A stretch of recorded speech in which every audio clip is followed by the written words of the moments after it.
Number 3. Skeletal muscles. The muscles that are attached to the skeleton and are associated with the movement of bones are called skeletal muscles. Skeletal muscles are consciously controlled and therefore are called voluntary muscles. Skeletal muscles are also called striped or striated muscles because they show alternate light and dark bands. For example, triceps and biceps. Generally, each end of the entire muscle is attached to a bone by a bundle of collagen, non-elastic fibers known as tendons.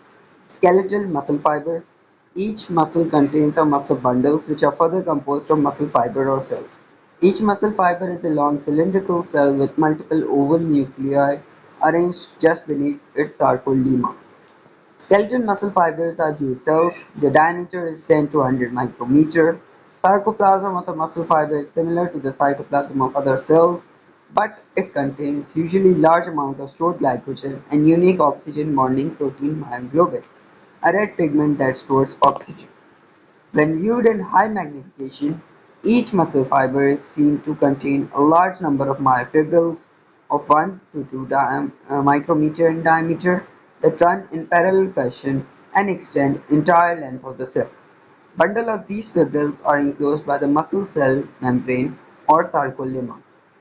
The myofibrils consist of contractile units called sarcomere. In each sarcomere, a series of dark and light bands are evident along the length of each myofibril. Each dark band A is called A band because it is anisotropic. It can polarize in visible light. The light band R is called I band is isotropic or non-polarizing and gives the cell as a whole striped appearance. Each A band has a lighter stripe in its midsection called the H zone. H stands for healthy mean bright. The H zone is bisected by a dark N line. The I band have a midline called the Z line. Z for Zwischen means between. A sarcomere is the region of a myofibril between two successive Z lines, and it is the smallest contractile unit of muscle fiber. Myofibrils contain myofilaments.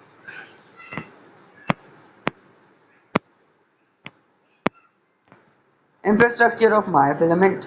Myofilament is made up of thick and thin filaments. The central thick filaments extend the entire length of the A band. The thin filaments extend across the I band and partially into A band. The thick filament, which is about 16 nanometer in diameter, is composed of myosin.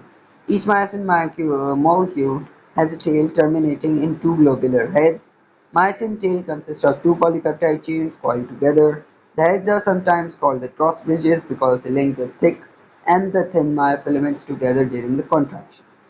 The filaments are 7 to 8 nanometer in thick and are composed chiefly of actin molecules.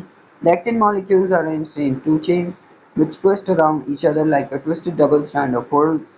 Twisting around the actin chains are two strands of another protein, tropomyosin. The other major factor in the thin filament is troponin. It is actually three polypeptide complex. One binds to actin, another binds to tropomyosin, while the third binds calcium ions. Each myosin filament is surrounded by six actin filaments on each end. Sliding filament model. When muscle fibers contract, the thin and thick filaments undergo shifting. The I band reduces in length and Z line get closer. Huxley and A. F. Huxley and their colleagues suggested a hypothesis in 1954 to explain all events in the muscle contraction called the sliding filament model of muscle contraction.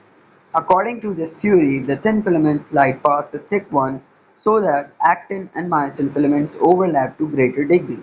Thus, the Z line is brought closer together.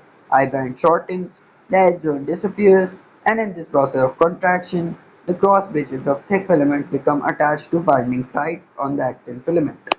The cross bridges then contract to pull the actin filament towards the center of the sarcomere. How the bridges are controlled.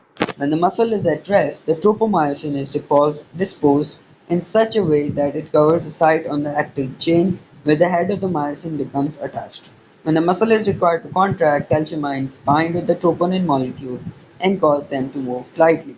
This has the effect of displacing the tropomyosin and exposing the binding sites for the myosin head. Once the myosin head has become attached to the actin filament, ATP is hydrolyzed and the bridge goes through its cycle. This ATP is provided by a large number of mitochondria present in each muscle cell. From the above account, it is revealed that the ATP is needed to break the link between the myosin and the actin. After that, the amount of ATP in the body falls. Under these circumstances, the bridges cannot be broken and so they remain firmly bound. And this results in the body becoming stiff, a condition called the rigor mortis.